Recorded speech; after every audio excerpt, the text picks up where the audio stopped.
गोपाल भट्ट स्वामी जी गृहस्थ नहीं थे तो किन की पीढ़ियां आज तक श्री राधा रमन लाल जी की सेवा कर रही हैं। हरे कृष्णा, राधा रमन लाल जी की जय। वृंदावन में इस समय 4 लालजू हैं। राधा रमन लालजू, बाके बिहारी जी, राधा स्नेह बिहारी जी और राधा वल्लभ लालजू। मुगलों के आक्रमण पर हमारे सारे लालजू वृंदावन से बाहर चले गए थे, परंतु राधा रमन लालजू कभी वृंदावन से बाहर ही नहीं गए। हमारे लालजू अपने भक्तों से इतना प्रेम करते हैं कि कभी कभी वे उन्हें श्रृंगार से भक्तों को प्रसन्न करते हैं तो कभी अपने दंत दर्शन से। आज हम हमारे प्यारे लालजू के प्रकटते के बारे में बात करेंगे कि हमारे लालजू कैसे प्रकट हुए। और अगर गोपाल भट्ट स्वामी जी गृहस्थ नहीं थे तो किन की पीढ़ियां आज तक श्री राधा रमन लालजू की सेवा कर रही हैं, तभी हम चर्चा करेंगे। एक बार गोपाल भट्ट स्वामी जी अपने प्रचार यात्रा के दौरान गंडकी नदी में स्नान कर सूर्य देव को अर्घ्य दे रहे थे, तभी उनकी हथेली में अचानक एक शालिग्राम आ गए। और इसी तरह जब वह दूसरी बारी अर्घ्य देने को कर रहे थे तो उनकी हथेली में पुनः एक शालिग्राम जी आ गए। इसी प्रकार उनके हाथों में 12 शालिग्राम शिला आ गई थी। फिर भी गोपाल भट्ट गोस्वामी जी ने सभी शिलाओं को लेकर वृंदावन धाम आ गए और यहाँ आकर यमुना नदी की केशी घाट पर नजदीक ही कुटिया बनाई और शालिग्राम भगवान शालिग्राम को वहीं विराजित कर श्रद्धा भाव से उनकी पूजा अर्चना करने लग गए। एक बार वृंदावन की यात्रा करने के लिए एक बड़े शेठ जी आए थे। वह सभी वृंदावन के ठाकुर जियों के लिए विभिन्न प्रकार के मूल्यवान वस्त्र और आभूषण लेकर आए थे।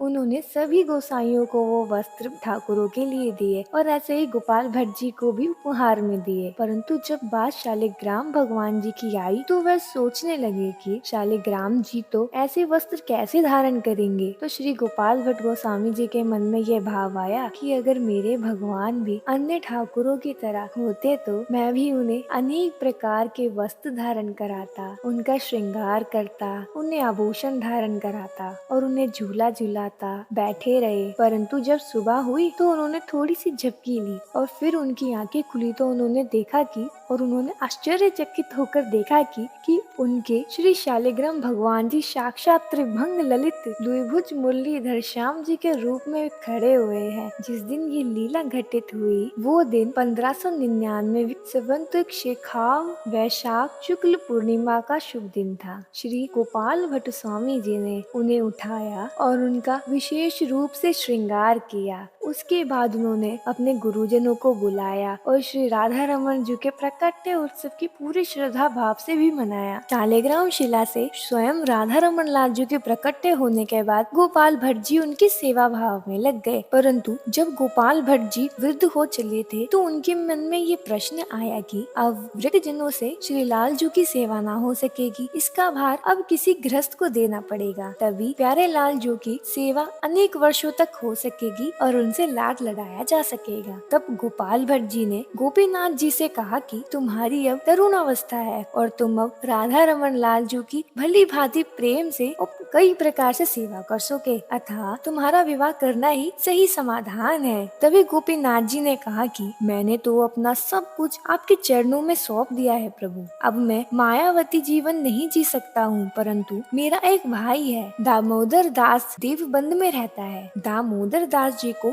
गोपाल भट्ट जी के द्वारा गोपाल मंत्र की दीक्षा दी गई और श्री जी की समस्त सेवा का भार अर्पित किया गया। तब देवबंद से दामोदर दास जी आए और वही और उन्हीं के वंशज श्री लाडली लाल जी श्री राधा रमन लाल जी की वृंदावन में सुचारू रूप से सेवा प्रारंभ कर आज तक लाड भाव से सेवा कर रहे हैं। राधे राधे, राधा रमन लाल जी की जय। हरे कृष्ण।